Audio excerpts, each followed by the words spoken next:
everybody. Welcome tonight on this not terribly cold night, so we're very lucky. Before we begin, I would like to acknowledge that we're meeting on the lands of the Wurundjeri people of the Kulin Nation and pay my respects to elders past, present and emerging. And I'd also like to acknowledge that sovereignty was never ceded. Welcome to tonight's Wheeler Centre hit list on crime writing. We have on stage a conspiracy. I had to do one pun, it's in the contract. A conspiracy of Australia's top crime writers, and I'm really eager to hear what they've got to say about the current state of Australian crime writing. We're all going to give a short speech, and then we'll have a short panel discussion, depending on how much time we've got. We'll also open to a few audience questions at the end, and there will be roving mics for people, so don't feel you're going to have to yell. And at the end, we've got Deb Force from the amazing Sun Bookshop, who will be selling books, who's waving at the corner. And we'll hang around afterwards. So if you've got any questions that haven't been answered, any burning questions, or you'd like books sold, signed, we will be there for it. And because I get to go first, I get to define a few things tonight. I'm going to talk a little bit about crime fiction, why I'm drawn to writing it and why I'm drawn to reading it. And because the term crime novel is an incredibly broad term, I thought I might define it. It can be anything from gold foil books sold at airports to Miles Franklin winning Peter Temple's Truth. And I know some of the authors here tonight were a little bit surprised when their debut books were sold, that they were sold under the banner of crime fiction, and we might get to talk a little bit about that later on.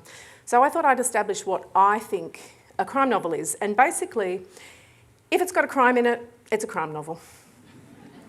Lolita, crime novel. Wake in Fright, crime novel. Crime and Punishment, not a crime novel. No, it is. It's definitely a crime novel.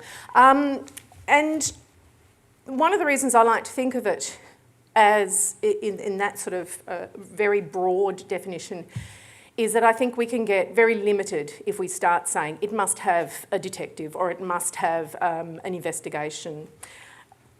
And it also makes people realise that a lot of the books they're reading are actually crime fiction as well. And crime fiction does an incredible amount of heavy lifting. It can entertain us, it can distract us, and it can also shine a light on the murky business of being human.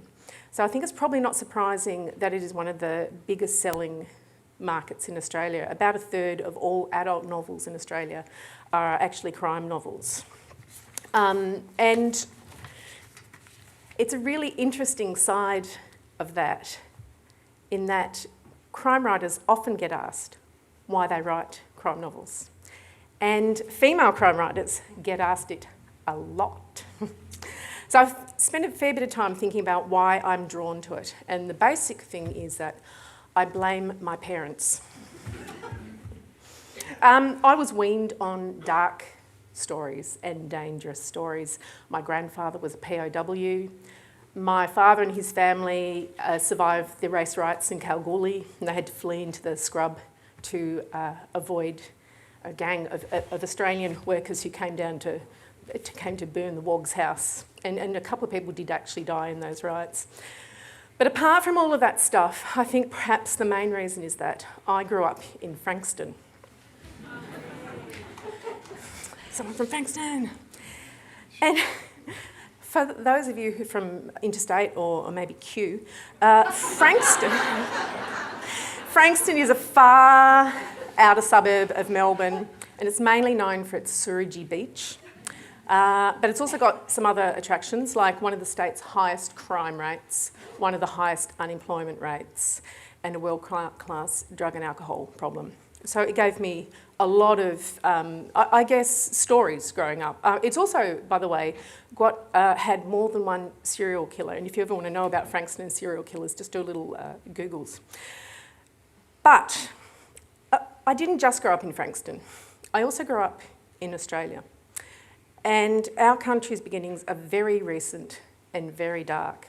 And that acknowledgement of country I said at the beginning isn't just a platitude, it's our living history. This is stolen land, and the map of our country is really a map of massacres.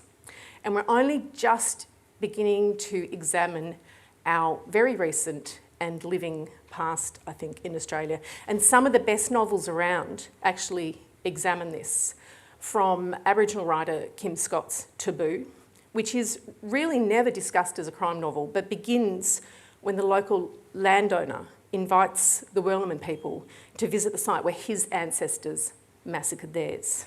So in my eyes, it's very much a crime novel.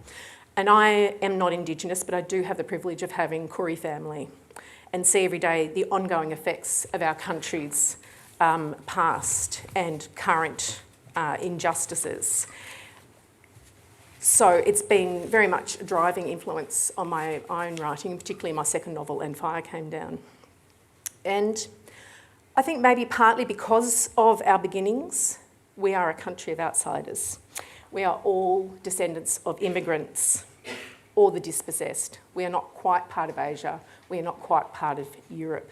And the outsider theme is a very, very common theme in crime writing. We have the maverick cop, we have the loner gumshoe. And given that my own grandparents didn't speak English, given that I was a Wogbogan who went on to study classical music, the outsider theme has been an absolute driving force ever since I was in primary school.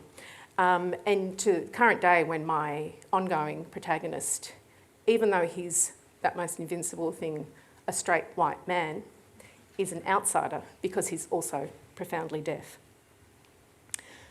And we're also a country with another problem that's rarely spoken about. And just a warning for those of you who are a little sensitive, I'm going to say the C word. I'm going to talk about class. And like death, crime is a great leveller, and we can all be touched by it, no matter what its origins. And as a result, crime fiction is one of the few genres that consistently explores class and explores it really well.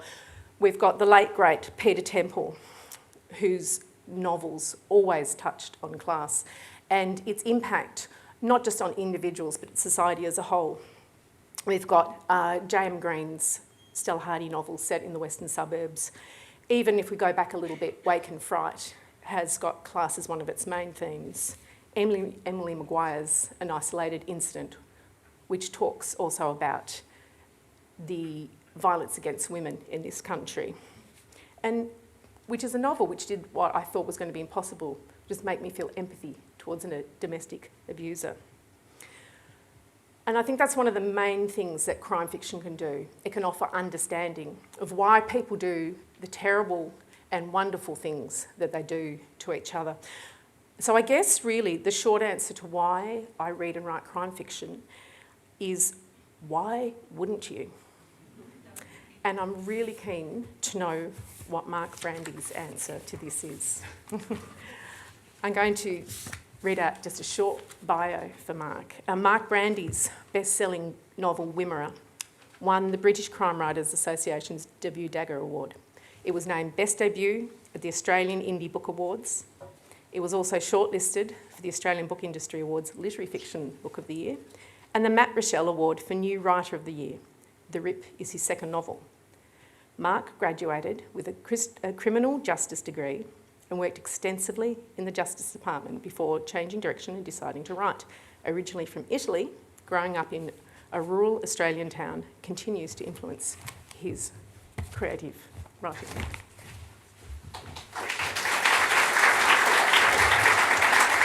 Thank you. Thanks, Emma. Now, it's often said there's two things you shouldn't discuss in polite company, and they're politics and religion. So I'm going to talk about both tonight. And this might seem a strange way to begin a talk about crime writing, but hopefully it'll make sense by the time I'm done.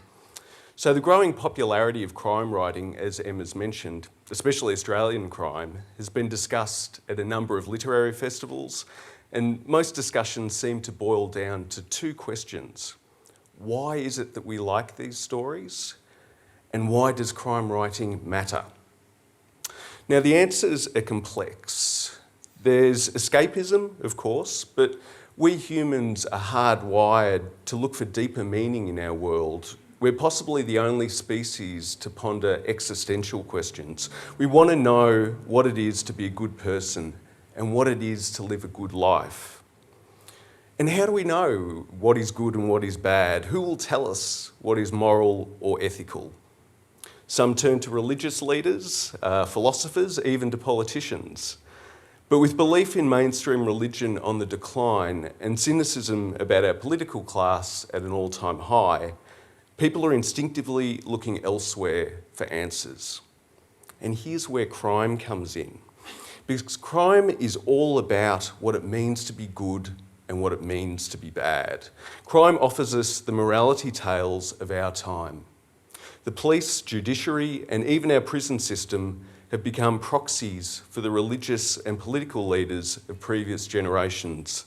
These institutions are not only expected to be legal judges, but moral and ethical ones too. Whether it be the recent case of George Pell or even the Lawyer X scandal, which has prompted a royal commission, crime allows us to examine and define who is innocent and who is guilty, what is moral and what is immoral. Or to put a biblical spin on it, I went to a Catholic school, crime is really about deciding who is good and who is evil. But writing about crime allows a more subtle and nuanced exploration of this dichotomy. Think of Helen Garner in This House of Grief, MJ Hyland in This Is How, or Michael Robotham in The Secrets She Keeps. A novel can delve into the social, political and psychological dimensions of crime in a deeper way than any other form. For me, my two novels explore good and evil in different ways. In Wimmera, it was a story very close to home, the story of two boys, Ben and Fab, growing up in rural Victoria in the 1980s, an experience I shared with them. In the late 80s and early 90s, I attended a Catholic school in the Ballarat diocese, now infamous for its shifting of offending priests from place to place, most often to poor areas like mine. Indeed, one of those priests was moved to our school and abused one, if not more, of my schoolmates. This was a story of good and evil I'd carried around inside of me, one which had to come out. And it was those characters, Ben and Fab, in Wimmera, who told that story for me. In The Rip, my latest book, the central character is a homeless woman living on the streets of Melbourne and battling addiction. Here's my attempt to make some sense of my time working in the justice system and seeing the impact of our tough on crime policies, of seeing our prisons filled with our poorest and most disadvantaged, of seeing 1 in 2 prisoners return to jail within 2 years of being released, and 1 in 4 female prisoners having been homeless. In novels, we can analyse these issues because in novels we have the luxury of time and space. We can explore character and nuance in a way that transcends the rapid media cycle, that goes deeper than clickbait, a retweet, a like, or the latest headlines. We can shine light into the shadows of doubt and uncertainty. We can ask questions, because good writing should speak to something enduring about humanity, about the nature of our existence. But the best writing requires empathy, and it shows you what it's like to walk in someone else's shoes. It shifts perceptions and makes you see the world a little bit differently. That's what I aim for when I write about crime. It's what I hope for when I read, and it's why writing really does matter. Thank you.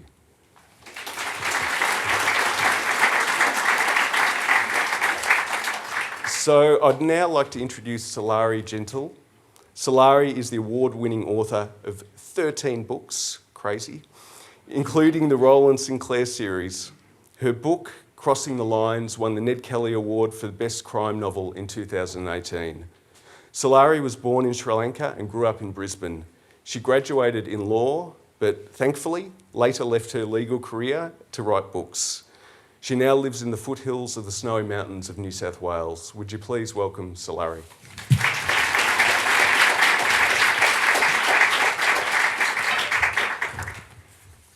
Good evening. Is that okay?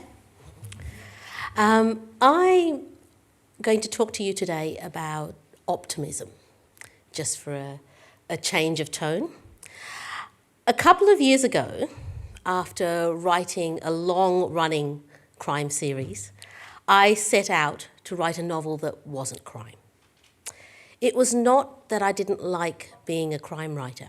Indeed, I've always thought that crime writers were the cool kids of the profession. They had an edge, an aura of toughness, despite the fact that they spend their lives playing with words. One always imagined that when the chips were down, if you needed to fight your way out of a situation, a crime writer would be of more use than, say, a poet. So my desire to write a novel out of the genre was, I think, essentially a momentary madness, an irrational drive simply to prove that I could. So, to that end, I opened a file which I doggedly named Non-Crime Novel. And I started writing with determination. No crime, absolutely. This was going to be literary, an esoteric exploration of identity. When a body turned up in the second chapter, I didn't panic. After all, one corpse does not a crime novel make. When my brooding literary leads started investigating, I was a little concerned, but not alarmed. I tried to stop them through some existential crises their way, but my characters have never been good at listening to me. A few suspects, some motives, and a car chase later, that non-crime manuscript ended up winning the 2018 Ned Kelly Award for Best Crime Novel. And I learned that I am, in my heart and my soul, a crime writer. I have wondered since then what it was about me that makes the crime genre my natural home. Certainly I'm not alone. Crime is popular with both writers and readers. Indeed, it's currently enjoying a surge in popularity. I do note that not only do I like writing crime, I also like the company of crime writers. They are my people. So perhaps there is a commonality amongst those of us who write crime, some character trait that compels us to write about murder and deceit and the dark side of humanity, something we recognise in each other and which makes us friends. Interestingly, the company of crime writers, in my experience, is not at all dark. And so it seems our books are not necessarily a reflection of the blackness of our souls. My colleague, my esteemed colleague, Robert Gott, who the years have given the appearance of wisdom, has in the past accused me of being of relentless and exhausting optimism. Now, all writers are to some extent optimistic. It is by definition optimistic to expect other people to care about your imaginary friends. But my optimism is apparently relentless and exhausting. And to that failing, I confess, I am an optimist. And though I do realise Robert was probably not trying to compliment me, I suspect that optimism is not a characteristic that's alien to crime writers. For as much as we present the worst of humanity for our readers, we also grant them hope. P.D. James contends that the detective story is not so much about murder as the restoration of order, and that it is this redress that readers seek when they pick up a crime fiction. And for many Golden Age crime novels, that is in fact the case. Readers are comforted that evil will be punished and good will prevail. But crime novels have evolved, and in many cases today the protagonist fails, the perpetrator is unpunished, and the hero bears the consequences.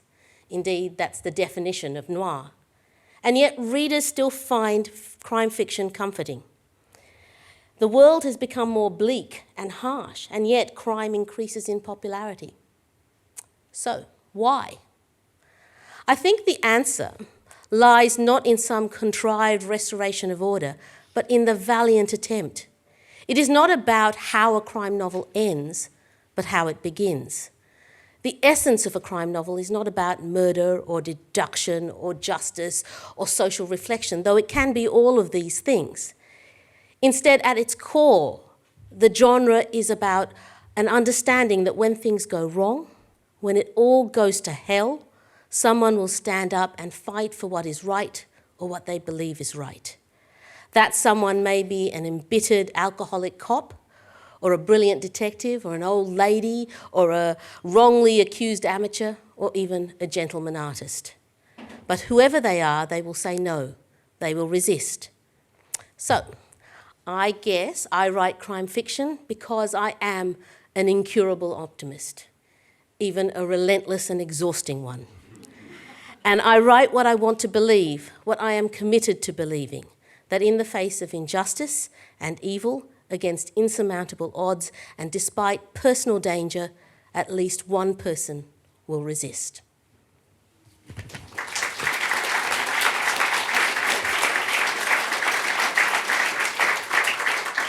Now, it's my pleasure to introduce my colleague, Laura Elizabeth Woollett.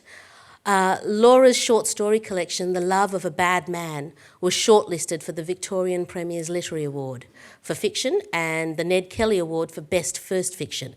Her latest novel, Beautiful Revolutionary, follows a young couple who joined Jim Jones's People's Temple in late 1960s California. She's currently working on her next book, The Newcomer, a murder mystery set on a fictional island.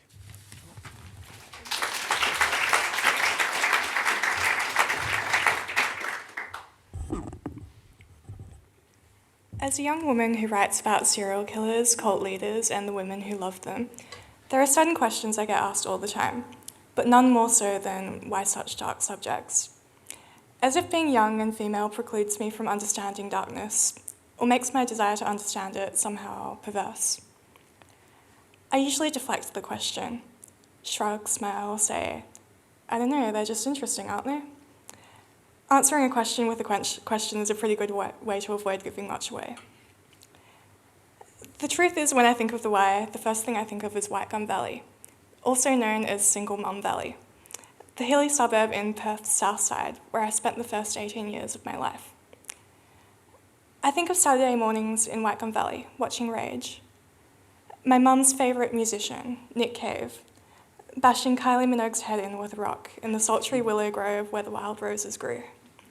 Kylie, red-lipped and spectral, wandering through a field of roses and insisting that her name was Eliza Day, that her name mattered. I think of other things.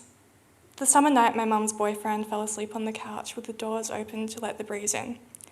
How a man wandered into our corner house with its densely vegetated front yard and stole the TV and VCR. He returned twice that year. The last time he didn't take anything, but that was scarier. The peculiar violation of coming home in our school uniforms and seeing the contents of our pantry strewn across the kitchen floor. I think of my best friend in Year 6, who came from El Salvador and claimed to be related to the Spanish dictator, Francisco Franco. I didn't know what a dictator was, but my interest was piqued, as it was by her father's collection of Spanish-language pulp horror magazines and the stories and pictures in them. A half-man, half-bull who devoured women. A reverse mermaid, fish on top, human on the bottom, found washed up on the beach, her glassy eyes and shapely legs. This was the friend I watched Silence of the Lambs with. I think of the evening when I was 12 and home alone, reveling in my aloneness, and singing the crappy song that was in all the Channel 10 ads that summer, Superstars of Modern Love. I stopped singing when I saw a man standing outside the screen door. I said hi. He said hi back. We talked for a minute, him asking questions, me giving fake answers the way I'd been taught, until his questions turned dirty and I slammed the door in his face, called my mum up at the hospital where she was doing a night shift, and begged her to come home. I think of the week of my Year 12 exams, when I woke to the shrill squeak of our front gate and lay frozen, listening to a man's footsteps walking around the side of the house. Just a few minutes later, the gate squeaked again. Our dog was gone the next morning. 2 days later, she was waiting at the gate, tail wagging, shaken but unharmed. It felt like the prelude to some greater horror, but whatever that horror was, it never came for us. No matter how many times I woke with pricked ears, I never heard that gate squeak again. The next year, I moved to Melbourne. So why such dark subjects? It has something to do with the squeak of that gate, with Nick Cave, with being a 12-year-old girl interrupted singing in the hallway. It has something to do with the familiar places and how quickly they can become unfamiliar, charged with fear. And like I said, the dark places, they're also just really interesting.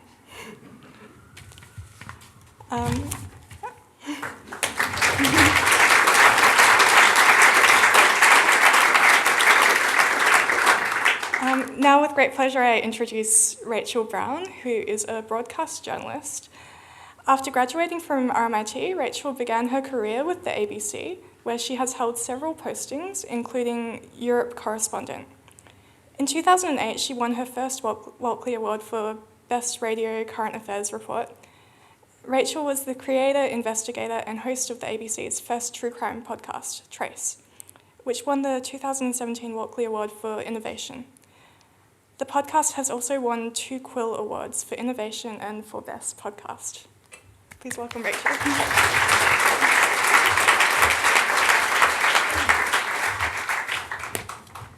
Thanks, Laura. Hello, everyone.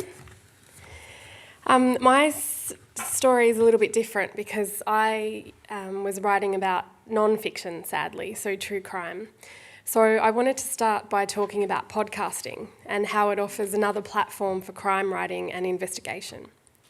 Most of my 17 years at the ABC has been in radio, and I love it. It's beautiful simplicity, the way that talent responds to it, and therefore the way it resonates with listeners.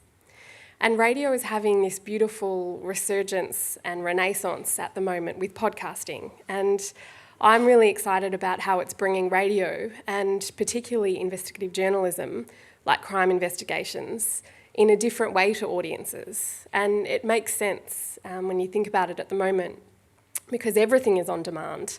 In this gig economy, you've got Uber Eats, Netflix, which is TV on demand.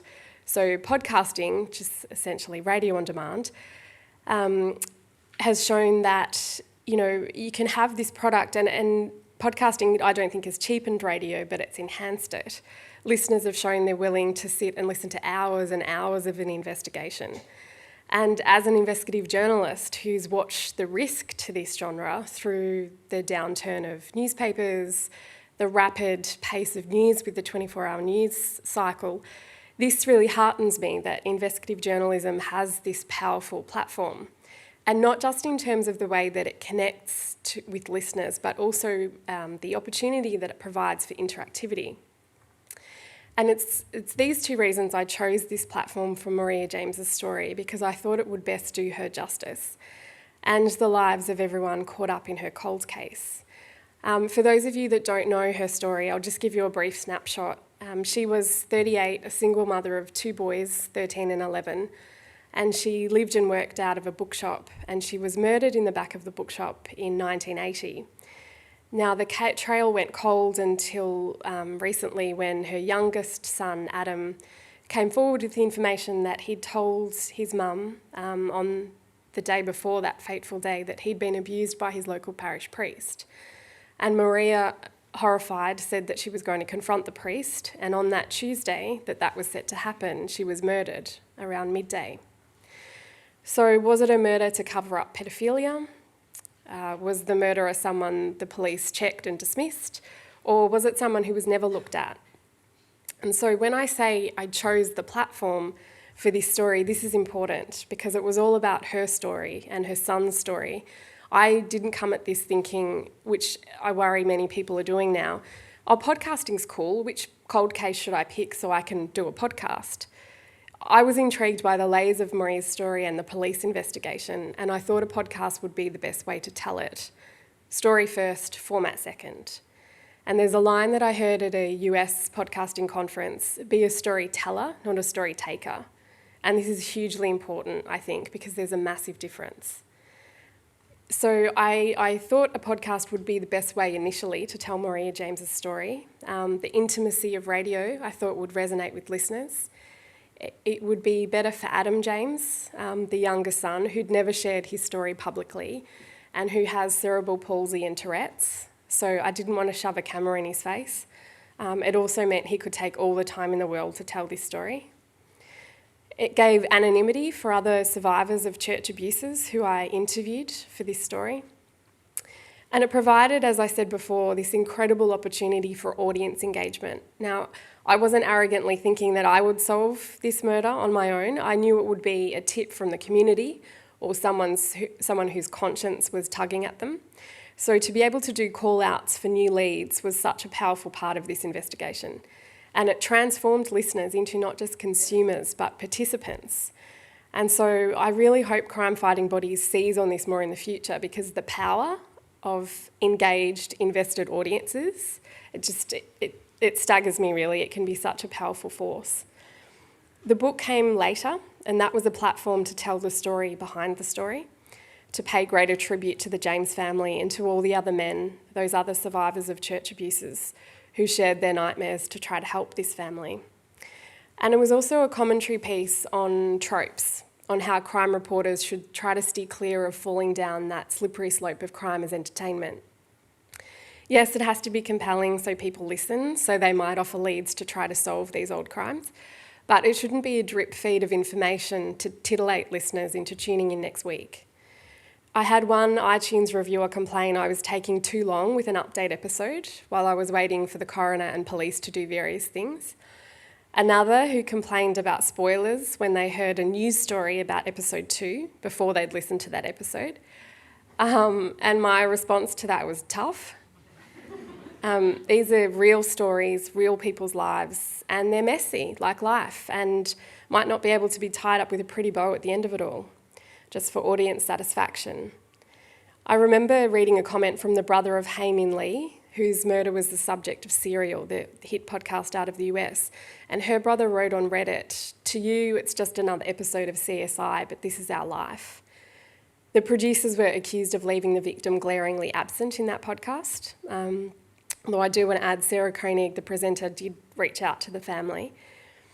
So I learned from those who'd gone before me the risks of this genre. I'd learned from beautiful writers like Helen Garner, who was mentioned before, that crime can indeed be covered forensically and compassionately. And I learned from my own work that people will give their time to important stories that are well told. There's a CBC podcast, Missing and Murdered, Finding Cleo, and the presenter says she used the compelling mystery of a young girl, Cleo, as the spine to tell a much larger story of the treatment of Canada's Indigenous people and the high rates of abuse in the welfare system.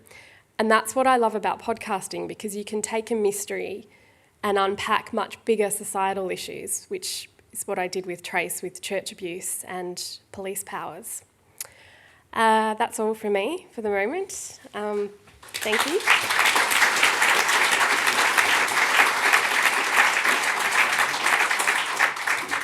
I'd now like to introduce you to Garry Disher. He's published 50 titles across multiple genres. His last standalone novel, Bitter Wash Road, won the 2016 German Crime Prize, a prize he's previously won twice. And last year he received the Ned Kelly Lifetime Achievement Award. His next novel, Peace, comes out in November.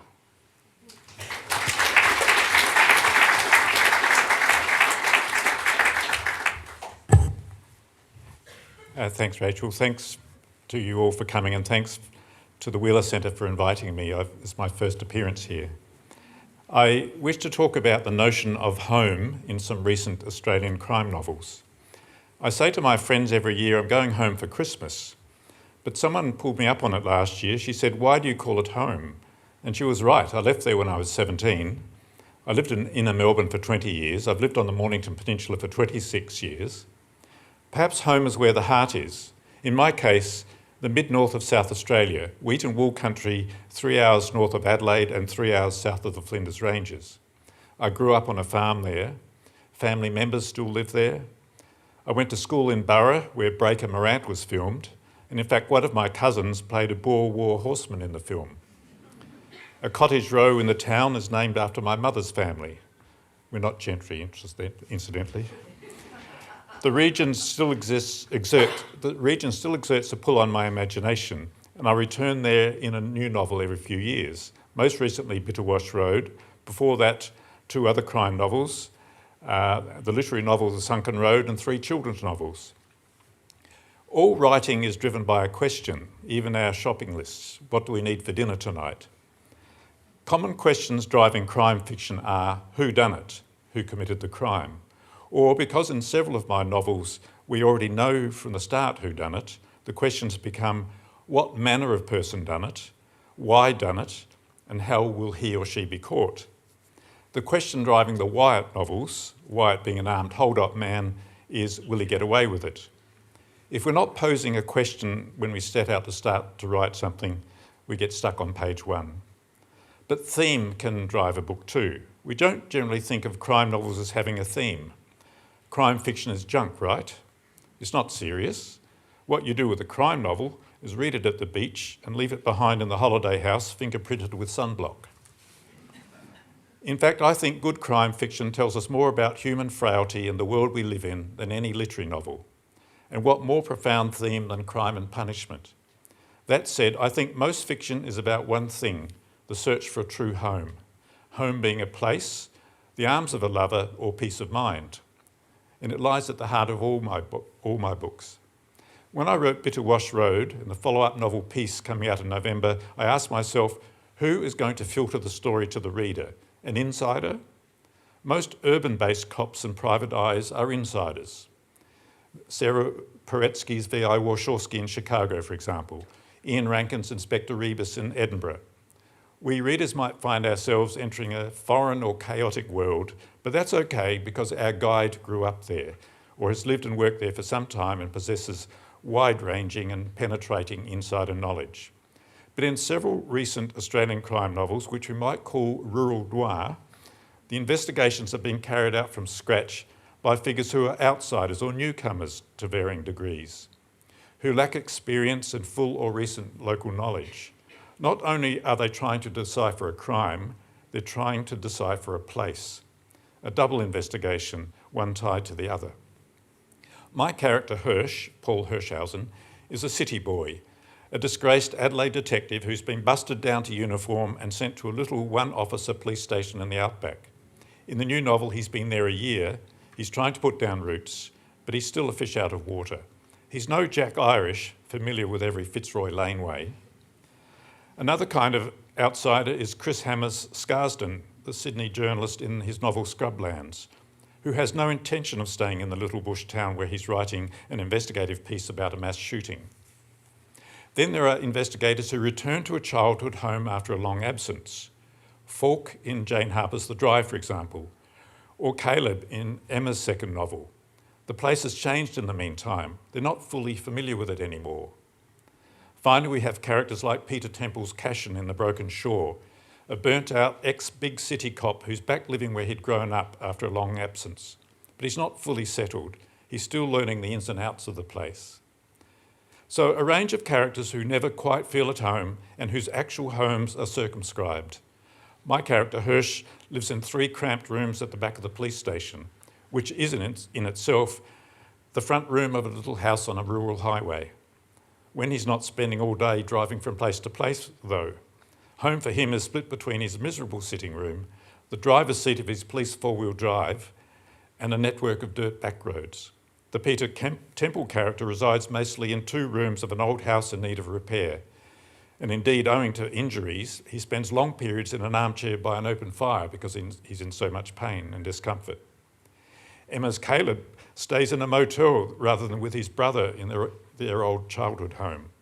Jane Harper's Falk sleeps in a room above the bar of the town pub, a space he shares with a huntsman spider. All of these characters live in makeshift, unloved, unlovely homes that underscore their outsider or newcomer status. Even if they seek some change or respite in the pub, a friend's dinner table or a lover's bed, they must always return to a place that is never fully home. Thank you.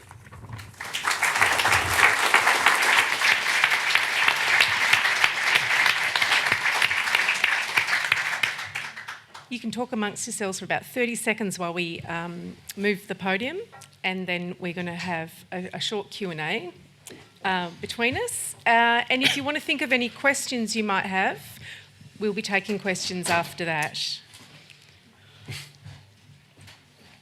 Super fast. You didn't get to say anything. He's done it before. Conversation We should over. have music playing. So I think what I want to ask first is, we've all talked about what crime fiction can do and what crime fiction does really well and what draws you to it. So I wanted to open with, what do you think you can't do in crime fiction? Either you personally or as a genre. What are your no-go zones, either as a reader or a writer? I'm going to start with Rachael, because true crime has its own moral quandaries that come with it. So over you. I don't know whether it's tougher or easier to write non-fiction. It's tougher emotionally. Definitely lent every single day on empathy that was discussed earlier. And I think that shone through in Trace in both the podcast and the book. That's one of the things people have commented on the most, which is heartening for me, because as a journalist, 17 years at the ABC, as I said, you get trained to be objective, not to get too close to your subjects. And so for this particular story, I failed miserably because I was very close to the James brothers. I still am. And I felt obligated, because I'd taken on this monster of an investigation and of a story, such a traumatic chapter of their lives, to do them justice.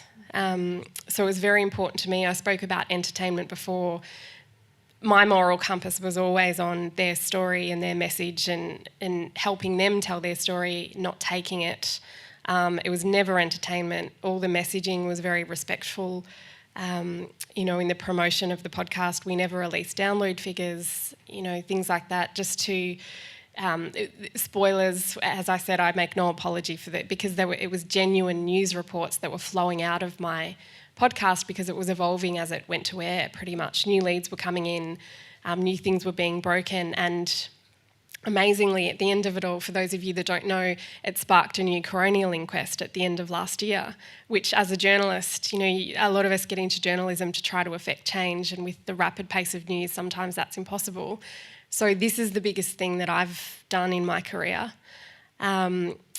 To have sparked that new inquest is amazing. But I think what resonated with most people was that I did step over that line, and I did let myself step over that line, and I think it was important to tell their story. That resonated so powerfully. Would you do it? Sorry. Would you do it again? Yes, but differently. I think it consumed a lot of my life, if not all of it, for 2 years. The investigation was in 2016, and then the production of the podcast was in 2017. And I pitched 2 cold cases for Trace 2 that I was hoping to have started on already. And Victoria Police are very wary. They said they don't want to work with me for the next one. And that's... I don't know whether it's the outsiders. They don't like outsiders being part of sensitive investigations, which I fully respect.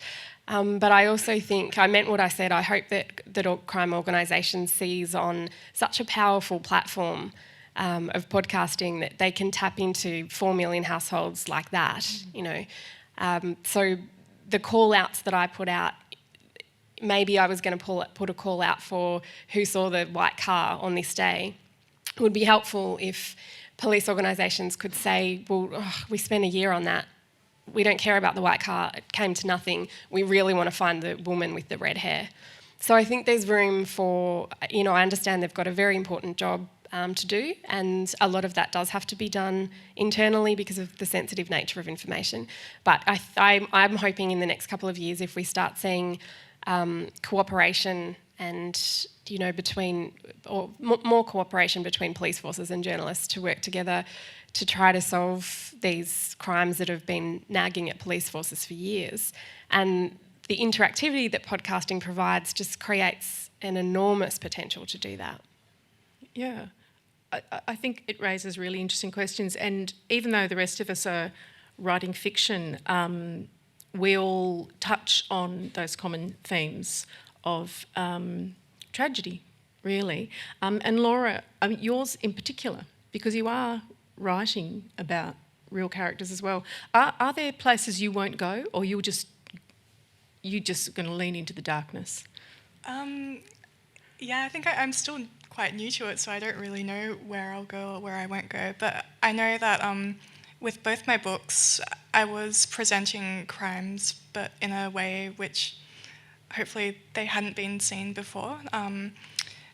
Especially with my book, Beautiful Revolutionary, being about Jonestown, but really taking the perspectives of the victims and people also who were in Jim Jones's inner circle, so the perpetrators who don't get talked about as often. Those areas are really interesting to me because I think, in general, I'm more interested in the people who are regular people who get drawn into darkness rather than the people who are like, the charismatic leader who takes people there.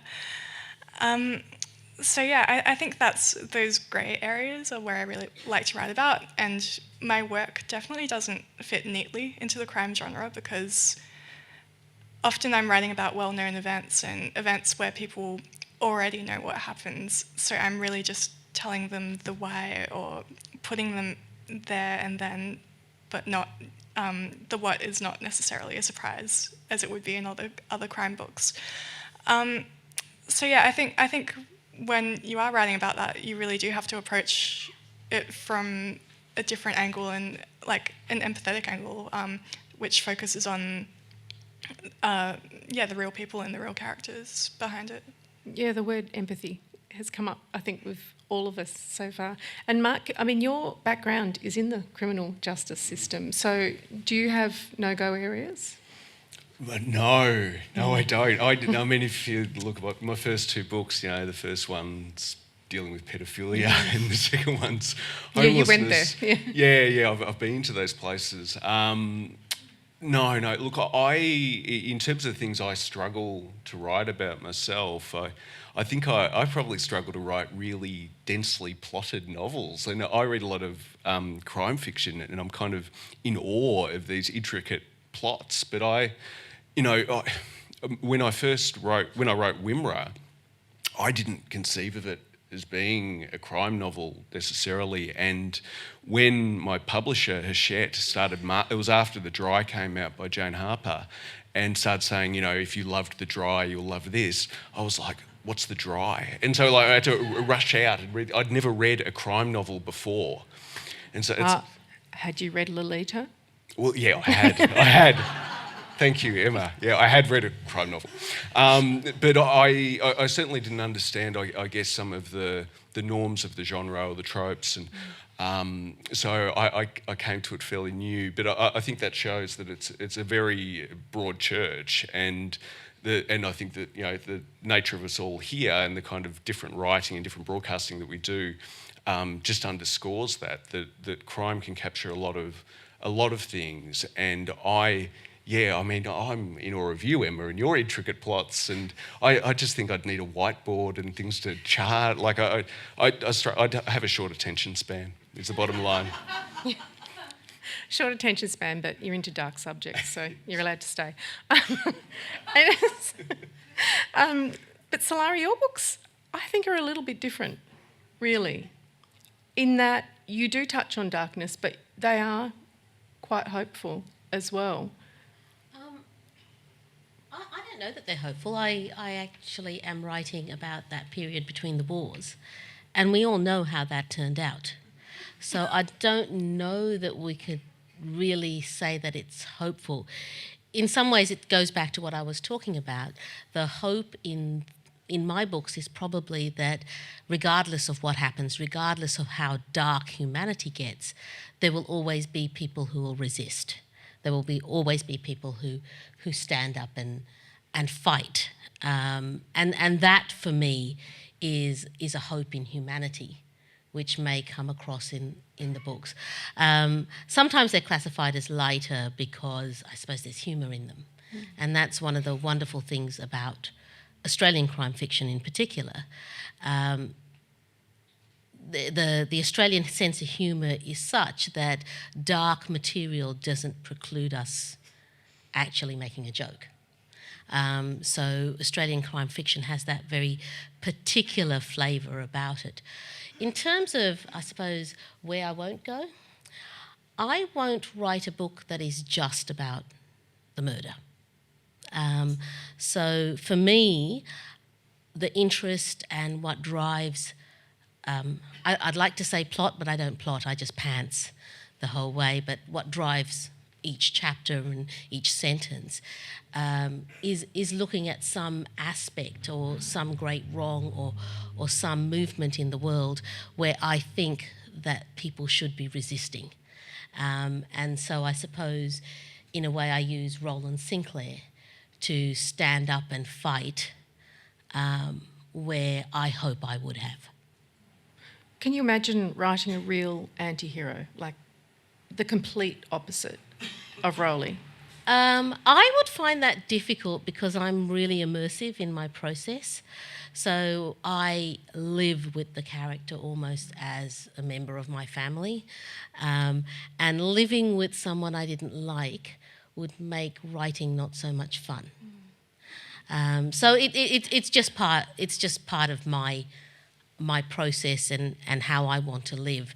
So having an anti-hero, and I did think about that at the time because I know when Rowley first came out, there were a lot of people who said, well, you know, a man typical of that time would have been racist and he would have been misogynist.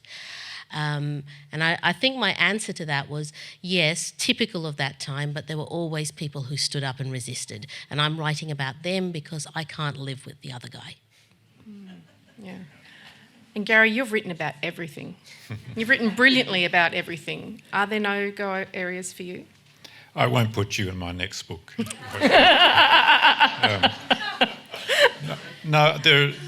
There's no area I won't touch on, but it's how it's done. Sexual violence I could not write about explicitly or immediately. It's always after the event. So, for example, in Chain of Evidence, it's paedophilia, but what I'm looking at is the reactions of the police officers. I don't describe any acts ever. And the half of Signal Loss is about Ellen Destry setting up the sex crimes unit locally, and I don't describe any rapes. It's the investigation after the event. So sexual violence I could not discuss or describe. I can discuss it but not describe it, yeah. Because it comes down to the empathy again, that you don't want to write voyeuristically. No. I guess my last question before I open it up to the audience is something that Sulari touched on, which was what is different about Australian crime writing? There is a huge surge in overseas interest in Australian crime writing at the moment, and it's partly because it was spearheaded by Jane Harper's The Dry, which really did open a lot of doors, I think. But one book doesn't make a movement, and I think we're obviously coming from a great history of crime writing in Australia, but it's obviously touched something in overseas readers that they're very keen to read about, specifically Australian stories. And it's not just that it's rural noir, which obviously some people are interested in the way that perhaps people are as Scandi noir. So what do you think? Are there any specific things that you think makes Australian crime Australian? I'll go around. You can start, Garry, and pass the baton. Yes, I don't know if the movement's going to last long. Like Scandi noir, I think, has had more or less had its day. I think there is exotic appeal. I've made 3 author tours of Germany, and at every little whistle stop where I spoke at a cultural centre or whatever, they would all have seen wildlife programs, and they think Australia is crawling with snakes and spiders. So there's a kind of that appeal of the different and the dangerous. But I don't think any fiction is going to travel unless it's universal. So crime fiction, wherever it comes from, is about love and hate and betrayal. So that's what's needed. Otherwise, fiction won't travel at all. So I think, frankly, I think it's a fad. We're going to get the optimistic thing from Sulari in a sec. Rachel.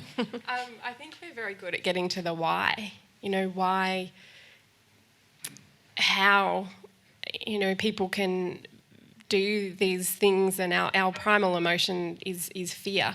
So it taps into fear, essentially. I mean, I used to be a court reporter and sometimes used to wonder why people used to be so intrigued with court reports, but it's human theatre, essentially.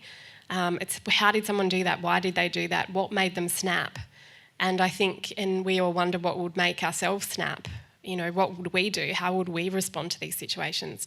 And the Scottish writer Rankin put it beautifully when he said crime writing allows readers to be at the shoulder of a monster, but from a safe environment. So, and I think that's Australian writers are very good at that, about getting to the why. So readers, listeners, viewers can watch from a safe space, but kind of ponder that question internally: what drove this person, and would I react the same? And Helen Garner, I mentioned earlier, House of Grief is one of the best books I've ever read. And I'm not sure whether that's because I covered Farquharson's committal. So I saw it from through a different prism of news reports. But to see the way that she brought that human theatre to life and put it in a book, and really did such a beautiful job of not casting any dispersions, but just having a look at, well, why would he do this? Why would he drive his sons into a dam?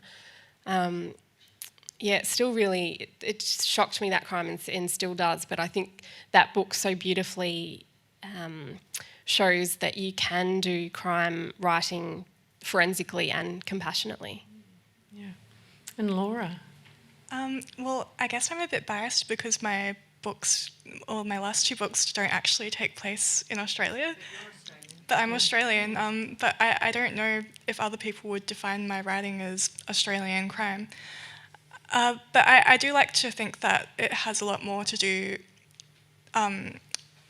with than just with setting, because I think we have, like Garry and Rachael said, there's so much more to it, the why behind it, and I think that's what the best writing does really well. But I know, like, for instance, there's Hannah Kent's Burial Rights. I would definitely classify that as crime, and it is Australian crime, and yet it takes place in a completely different era, in a completely different location in Iceland. And then you have someone like Jane Harper, who's, I think, is what people think of more typically as an Australian crime writer, and doing such a great job of it. And then you get someone like Liane Moriarty, who kind of explores like the social structures of kind of like upper, like North Shore, Sydney. And it's just, there's so much diversity within it. And so to define Australian crime as just something geographical or just something to do with being out in the bush, whatever, I don't think that really encapsulates it. Sulari. I mean, it's hard to know why things get a surge in popularity. I'm often very fond of telling new writers that the world of writing and publishing is not really a meritocracy. There's a lot of luck and zeitgeist involved. Certainly at the moment, Australian crime is receiving a lot of attention, and I actually saw that attention start before The Dry. So I remember conversations in America that I saw via podcast, and they were talking about Garry Disher and Peter Temple and Australian crime, and they were predicting that the Australian crime wave, as they put it, would replace Scandi noir, and it seemingly has come to pass. So maybe it's just our turn. It seems to me that Australian crime writing is of a very good quality. And because I suppose we operate in a small market, the vast majority of us are writing not for money, but because we have something to say and something that we want to talk about. inherently improves the quality of what is out there. And so perhaps that's part of the Australian crime wave, because the world has pretty well ignored us for a long time, and all of a sudden they've stumbled across us because of blockbusters like Liane Moriarty and Jane Harper, and all of a sudden they're discovering that there's this entire canon there that is worthy of attention. So I'm, unlike Garry, a bit more optimistic, and I'm hoping that it will take them a while to read through that canon and the Australian crime wave might last for a while. Mark? Yeah, I think the rural aspect is a big factor. I think with Jane's book, that really paved the way for people like me.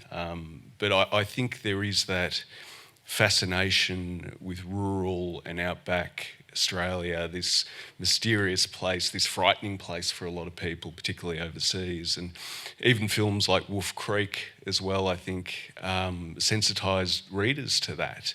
And, when I wrote Wimmera, I didn't do it in a calculated way, sort of thinking, this, because Jane's book wasn't out yet. And I set it in a real town, Stawell. Is anyone here from Stawell? Oh, no. Oh, we've got one. Only one, that's okay. I think, but my second book is set in the city, obviously. So I think you can only write the stories that you feel drawn to and the characters that you feel drawn to, and you can't be calculated about it. But I think it's great that there's interest from overseas, but I think that the biggest thing is that the people here tonight, like Australian readers, are reading Australian fiction, are reading Australian crime fiction, and that's the most wonderful thing. I think anything else is cream. If the US likes it, if the UK like it, great. But if Australian readers like it, that's the real test. And my take is just that we're very good at swearing. I'm going to open it up to questions now. We've got time for a couple. There are going to be roving mics, so if you've got a question, whack your hand up and someone's going to come around with a microphone. And don't be shy. It always takes the first person. Otherwise, we'll natter on here forever. First person? Going once? Yes.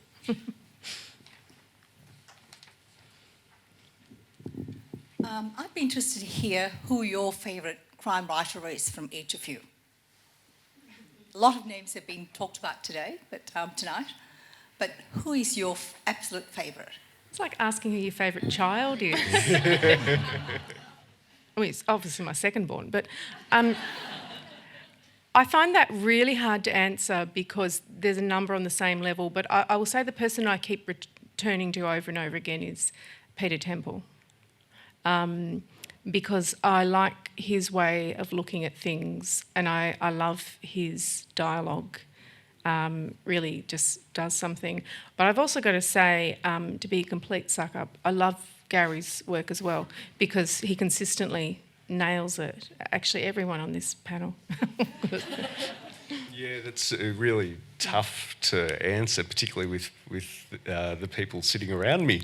So I really love Jock Sarong's work.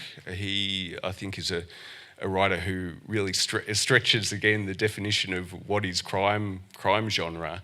But I think he just writes about Australia so beautifully, and his characters are so well formed. But it's hard to. I couldn't name my favourite writer, let alone my favourite crime writer. So that's a really, really tough question. Yeah, it is. It's a miserable question to ask a writer. I'd say Harper Lee, because To Kill a Mockingbird is a crime novel, and it certainly was the novel that induced me not only to study law but to write. And certainly the way that social problem is depicted through that work, and the absolute travesty of justice is shown through the eyes of Scout and Atticus Finch, and so I just thought it was masterful. It's one of those books that has remained with me and remains with many people for that reason. So I would say that. But, again, it's one of those things in terms of crime novel. Because we are such a broad church, different books do different things for you. So there are some books that you love because they appeal to your soul. There's other books that you love because of the beautiful way the language is structured. Other books you love because of how clever the plot is and the twist is. So it's very hard to define any one.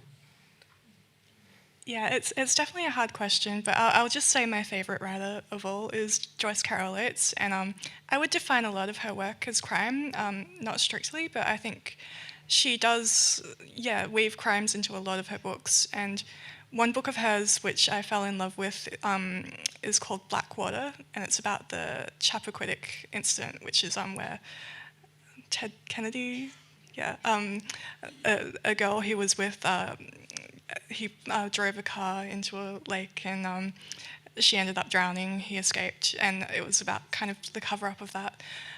But the novel really takes place from the victim's perspective as she's drowning and kind of flashing back on her life. And I just thought that was such a unique way of approaching a crime, and something which, when I read it, I was just like, wow, that's what I want to do.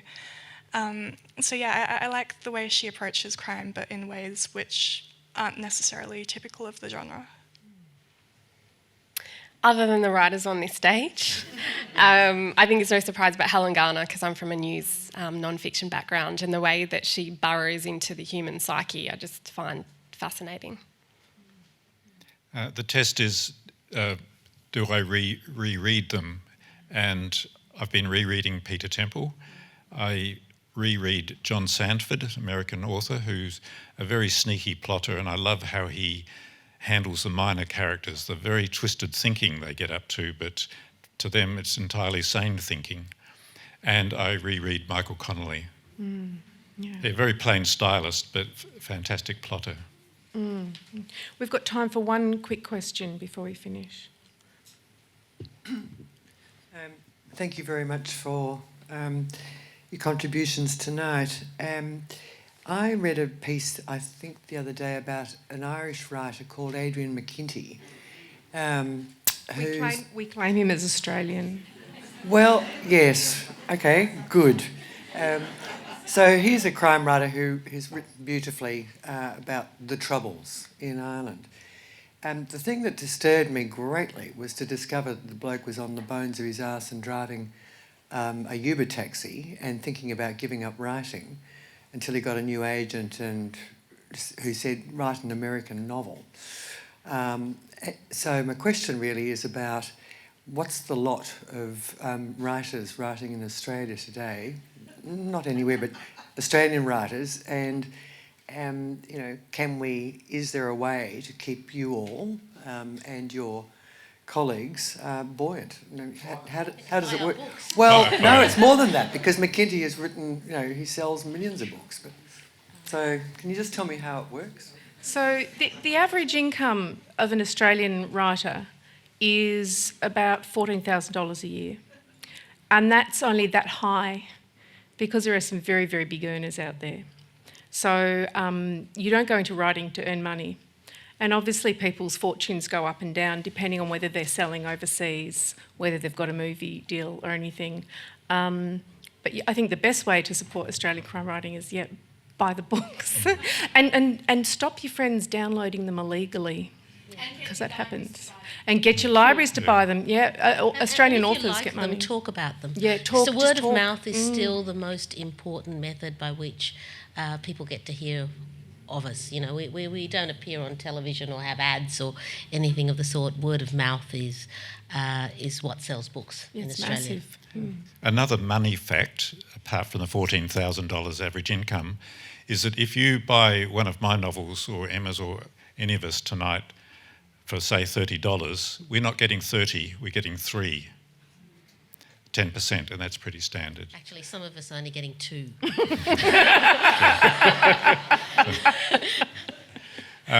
I've got a personal slant on this. 50 books published. I'm a mid to late career author.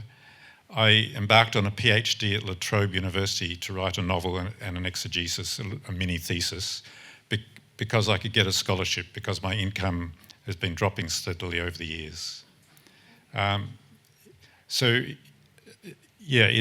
It's hard to make a living as a writer in Australia, basically.